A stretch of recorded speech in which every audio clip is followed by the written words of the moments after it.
When we change our mindsets, we can change our outcomes. Save our lives from sadness, depression, and anxiety, thus giving us the freedom to live the life we want. Hi, I'm Stuart Haskin, founder of getsafe, and your host of the Movement for Change podcast. Hi, it's Stuart, your host for the podcast Movement for Change. In today's relationship series with Jack Gershfeld, we're going to talk about marriage. One wants to, one doesn't. That's an issue. Well, let's see what kind of tools Jack gives us. All right, see you soon. Hey, Jack. Welcome back. Super excited because we took a little break on our relationship series. Not that the audience would know because we're going to send them out there, but it's good to see you. And I'm really excited helping us changing mindsets to change outcomes and save those lives. So welcome back, sir. Well, thank you. Thank you, Stuart. It's so nice to be back with you and talk about relationships and help people to rebuild their relationships and find a way to a safe and comfortable and secure relationship for a lifelong relationship quality. Yeah. I'm kind of was out for a little bit because of my parents, but now that everything's good, we're good. back here together, and I'm very excited. Yeah, I'm happy. And first, thank goodness you got everything. You know, life's other things come in, and we want to clear those plate parts so you can have a more open plate. But you're doing relationships, which is so important. You look at the individual things in life. People always think about money, and really, it's not money. It's doing something to help others, creating a healthy relationship because we're human beings and we want those relationships.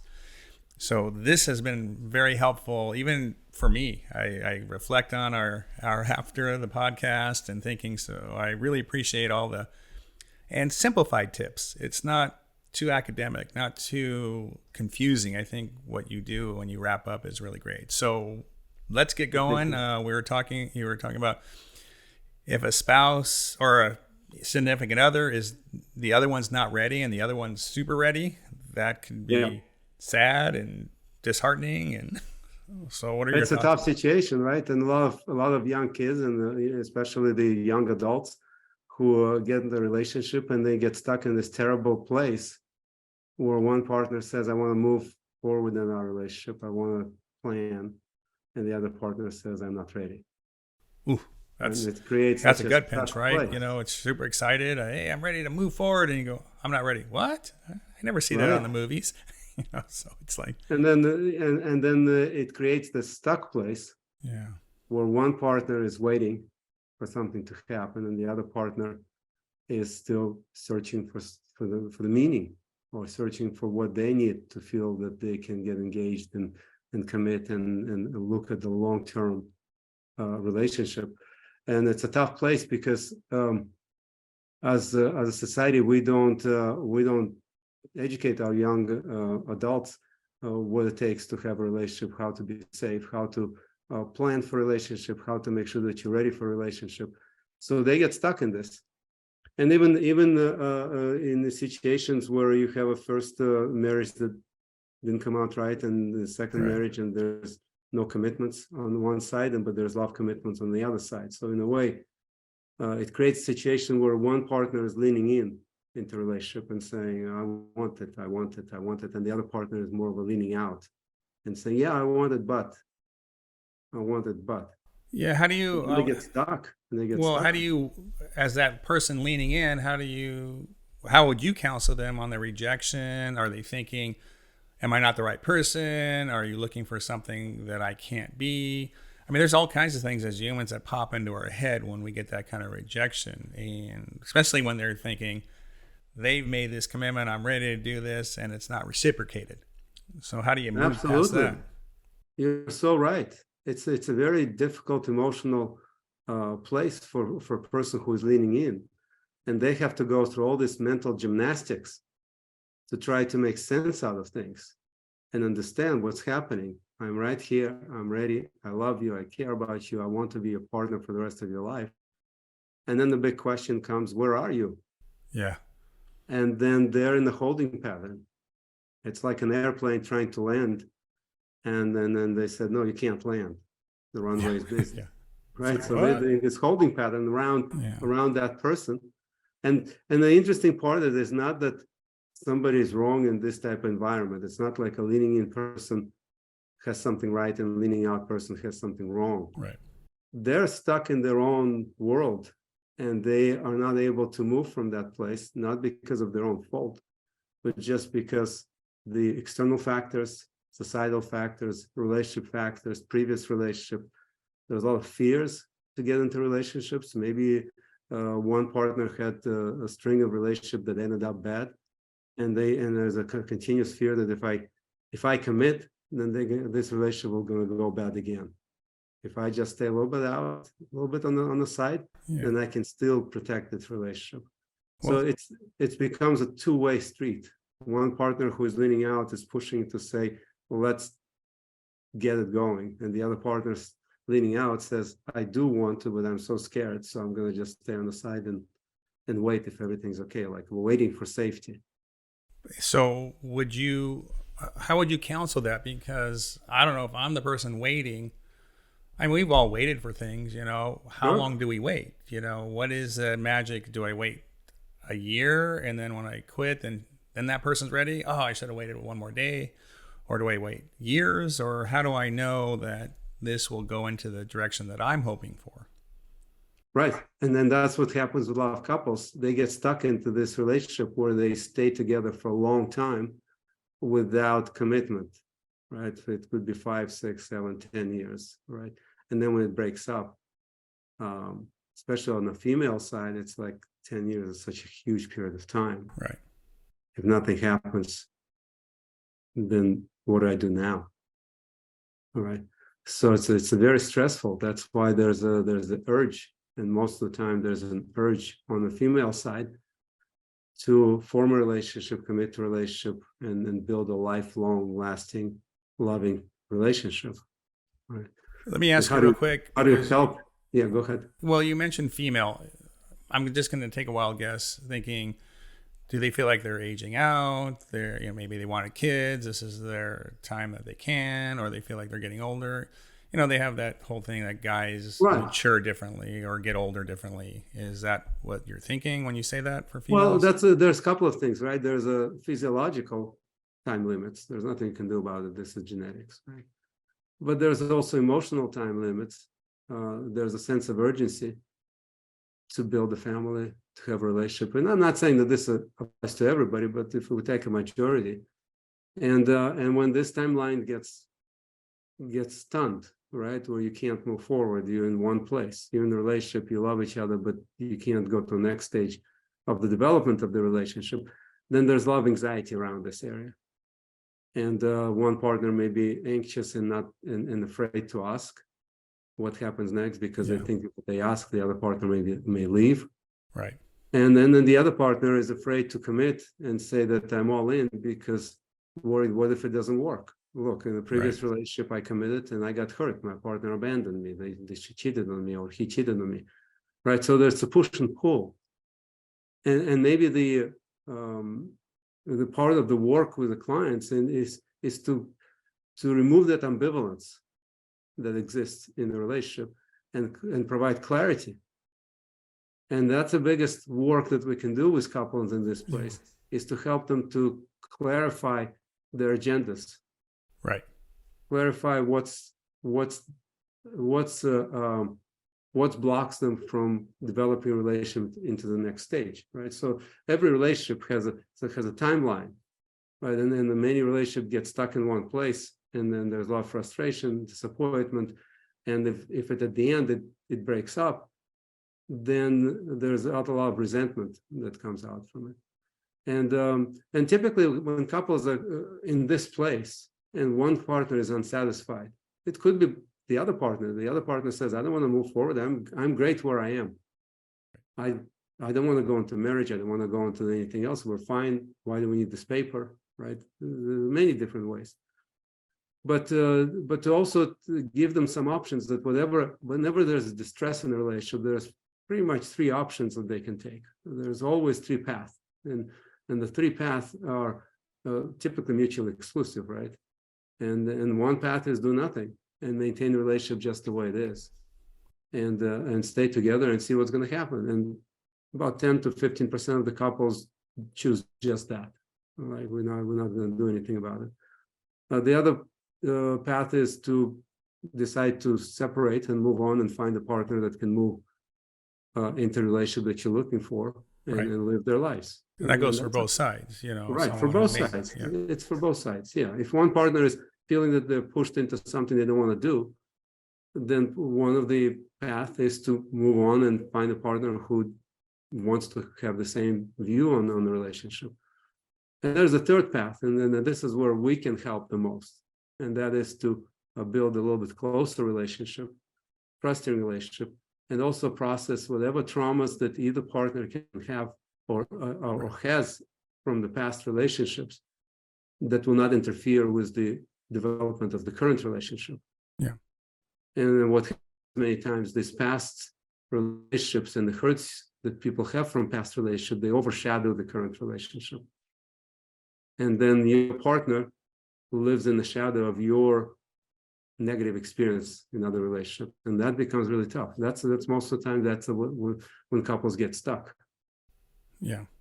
Well, I would like we're going to go on a break in a moment, but maybe when we come back, we can just really look at drilling down the open communication, the honesty of, hey, I just don't want to be in a relationship, but I like being with you, or I don't want to commit to marriage. Why be married? I've already been married once. What do I need that for? I don't want kids. You want kids. Those are all things that are really important to make decision making. And I'm sure that comes up in your session. So let's take a quick break, Jack. And I'm excited to get back. That sounds great. Figure this out. Okay, thank you so much. Be right back. Everybody has the right to be safe. Voice, body, spirit. At GetSafe, we believe in 4 keys of leadership: empathy, integrity, inclusion, and community. That last piece, the community, is essential for us here at GetSafe. We believe in taking care of the community. If we care for something, nurture it, we become part of its growth. GetSafe is an agency that empowers a wide variety of groups, clubs, agencies, workplaces, all that make up our community that we are proud of. When we change our community mindset, we can positively change our outcomes towards a safer future with one another.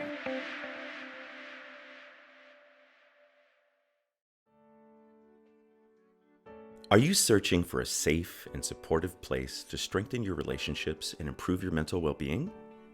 Well, look no further than Couples TLC Counseling, your trusted community mental health clinic right here in Fullerton, California. At Couples TLC Counseling, we believe that every individual, couple, and family deserves access to quality mental health services. As a nonprofit clinic, we are committed to providing affordable and compassionate care to our community. With our team of dedicated associate therapists, we offer a wide range of services, both online and in person. Whether you're facing challenges as an individual, struggling within your partnership, or navigating complex family dynamics, we're here to help. Our clinic has 7 therapy rooms, each designed to create a warm and welcoming environment for healing and growth. Our experienced associate therapists will work closely with you to identify your unique needs and tailor a treatment plan that best suits you and your loved ones. Couples TLC Counseling also offers support groups specialized for those who identify as male, female, or non-binary, providing a safe space to connect, share, and grow. Additionally, our parenting classes and specialty workshops empower you with practical tools to navigate the challenges of parenthood and enhance family relationships. Don't wait any longer to prioritize your mental health and relationships. Take the first step toward a brighter future by contacting Couples TLC Counseling today. Visit our website at couplestlc.org. That's couplestlc.org to learn more about our services and schedule your appointment. Couples TLC Counseling, where healing and connection thrive. Couples TLC Counseling does not provide emergency services. If you or someone you know is in immediate danger, please contact emergency services or go to the nearest emergency room. All right, I'm back with Jack, and we were talking about drilling down to see why one wants to communicate or commit and why one doesn't, maybe. And maybe it's not reflective of the person. Maybe it's just how they feel. You know, they've been married for a long time. They don't want to, and they were divorced, and they don't see why marriage is a needed thing. They're still committed. Anyway, I'd like to see how that window in your world, how you start seeing and helping people understand what's going on. Right. And then the window from the world of therapists is that both partners have perfectly good reasons to be in the place where they are. And if you take a partner that's leaning out, there could be kids involved from previous marriage, and then they're scared how it's going to be with a new marriage. There could be addictions that are still under recovery, and I don't want to accidentally do something to stop my recovery from addiction. There could be some interpersonal issues with the family because of the difference in cultural backgrounds. So there's so many places that can stunt the growth of the relationship. And if we don't help them to process it and create a clarity around this, then they will get stuck in this place for a long time. Right. And it's going to be frustrating for both of them, right? Because they won't understand each other. One person thinks that I'm okay right here. Listen, this is as far as I can go. That's as far as I can go, because if I go any further, I'm going to get stressed, I'm going to get overwhelmed, I get scared, right? And that doesn't define a person from the strength point of view. If a man says that, a lot of times people say, listen, you're 6'4", you man, you go outside and you have this work and you do everything. You come here and you say that you get overwhelmed and get stressed. So what happens, right? How can the person who is an adult turn into a child in this moment and worry about their emotional well-being? Well, the point is here, when we're in an important relationship with another person, we do worry. We don't want to lose them. We don't want to have stress in the relationship. And the person who is leaning out, they may be afraid to say things because they don't lose their partner either, but they're stopped from going forward because of their internal struggles. But then you take another person on the other side who says, I'm ready. I've been ready for a year, for 2, for 3, for 4. When are we going to take the next step? That frustration builds up. And once it builds up, there's explosion. An explosion is, we've been together, there's a fight, why we're not moving forward. And there's no clarity. So helping them to create a clarity around this by navigating through their individual emotional experiences in life and bringing them together and understand their relationship experience, that and find those blocks and help them to move forward in their relationship. Right. Well, how do you help with resentment? I mean, I've seen this where one person wants a child, the other person doesn't. The other person says, well, I love you so much. All right, maybe we don't need children. But I do see that resentment come back later on, saying maybe I made the wrong choice because I actually do want children and I just sacrificed that choice. Or I really want to be married. Whatever that means to them, it's important, but I've sacrificed this and just been, it's still in a committed relationship, but there's something about, for some people, that marriage is a creation that shows the world I'm bonded and I'm in a relationship. How do you deal with that kind of resentment that can pop up later on because they've made a choice and maybe they feel it's wrong? Yeah. And a lot of times the choices like this are made under duress, right? A lot of times when we love that the person in front of us so much that we're willing to put our own voices down, internal, that says, I want something else, shut them down, and then say, okay, I agree. So it feels like a coercion, right? Not that the other person is coercing you, but it's just your own coercion of, I have to shut down what's important to me because I love my partner so much that I want what's good for them. But that's a short-term solution. A long-term solution, you're going to come back and that longing, for example, for a child, or longing for a family, or longing for getting married, or longing to have a relationship that move forward, it's going to come back. And when it comes back, usually there's a lot of sadness around this, and then the resentment that I made a mistake. All right, so you got a couple in there, and you're saying that one really wants kids, but really loves this partner, and they're going to sacrifice that. Do you some kind of way of front-loading them, saying, just be sure this is the commitment you want to make, or do you help guide that to let them know that this is a big decision, like you said? And sometimes it is kind of under duress because they want kids, but they also want this relationship, and this person only wants the relationship and not the kids. How do you guide that without blowing up the relationship. So. And right, and no, definitely we don't want to blow up the relationship. And of course, these conflicts come up all the time in a couple's relationship.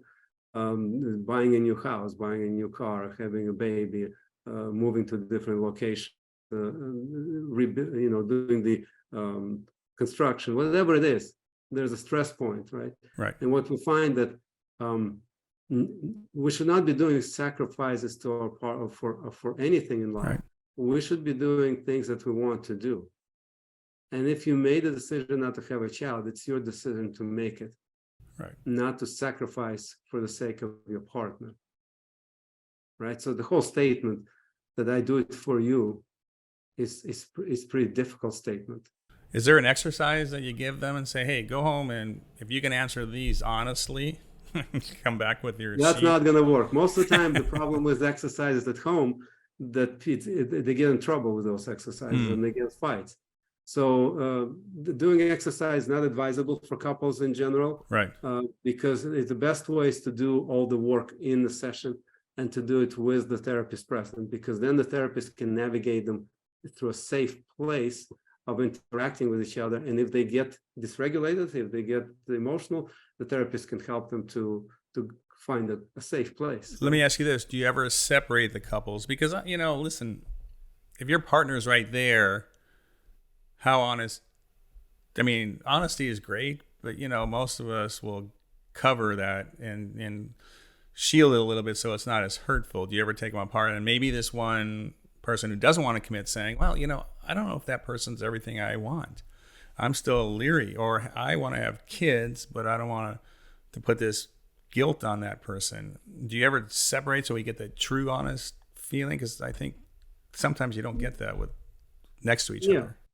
And think of it this way, that when partners come for couples therapy, they already go through so many discussions and so many conversations, and they already talk about their relationship, and they're experts in their day-to-day activities, right? We're dropping in for 1 hour or an hour and 30 minutes out of the 168 hours of the week. And there's no way the therapist can be an expert in their relationship. What we can be expert in and what we can't help them is their emotional experience.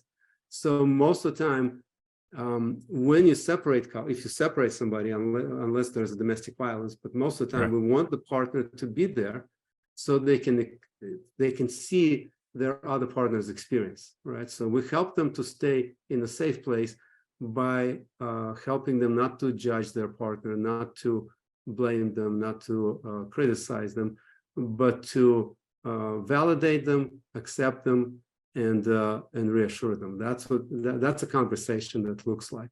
When somebody wants to say something that's really important to them and meaningful, can we provide a safe environment? And can we help the other partner who may be getting stressed over this or angry or maybe shut down, to help them to stay in the conversation? And what happens at the end is, once they understand each other's emotional experience around the subject, they can resolve it themselves from there. We don't need to provide a solution, to have a baby or not to have a baby, or to do you feel like with you being in the same room, you can encourage true honesty, true transparency? You find that you? Well, that's a tough question, Stuart. I think you're asking a good question. I don't think that we're looking for transparency when we work with couples, and I don't even know how to define true honesty, right? Because you can say a person is not honest in certain areas, right? When you say you're not honest with me, or you're not honest, I can't trust you. The way that society looks at the whole person, you cannot trust. Yeah. But in the relationship, there's areas of the relationship that we may have no trust in. But we may trust in many other areas too with our partner, right? So you may have a partner you don't trust for them to show up on time when they invite you to go out, right? But you can trust them to be there when you're hurting, to, if you get stuck, they go through all the lengths to make sure to help you. They provide financial support. They can do a lot of trust. Right. It's a children's support. So are we looking for the complete honesty in the session by itself? No, we're looking for them to share their experience around the difficult subject, their emotional experience. And even if they can't share the emotional experience, that's already a share by itself. If somebody says, I don't know what I feel, or I don't know how to say that, or I'm not sure what it means, that's a place where they're in right now. And that's a good place. That's good enough. I mean, I would say it's a positive that they've already stepped through the doors into your facility, and so they're willing to talk about it with someone else. I think that's a positive thing for sure. That's a big deal. Yeah. Couples who show up, they're already so much ahead of every other couple. And the reason is because showing up, it means that they're committed to work on their relationship. It doesn't mean that the outcome is going to be that they're going to stay together. Right. But typically the outcome of the couple's work is the clarity. And there's always a risk that couple work will lead to divorce, right? Because once you have a clarity, you can make a decision. Okay. But what you're also going to have clarity on is what happens to your partner in the moment of stress. Right. And what's interesting, when you work with a couple, the experience they get will serve them long term. Even if they break up, that experience of connecting to their emotional needs, be able to ask for emotional needs, to be able to understand what happens with them, to be able to look at their partner and see that they're struggling and it's okay, that will help them throughout the life. Yeah, which makes a lot of sense, because regardless of what happens, there's been an emotional growth. All right, we're at that terrible ending time. Maybe you have one or two things you want to close with, or whatever. You get the close. Right. And probably the biggest thing when you're in a relationship where one partner says, I'm not sure, I don't want to commit, I'm not ready for this, which is a very frustrating place for both partners. And what we find that it's really tough for partners to do it themselves.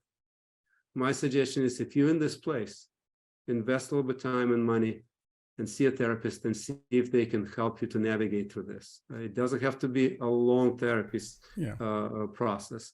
2 or 3 sessions will take you a long way to develop clarity around your relationship and decide what to do next.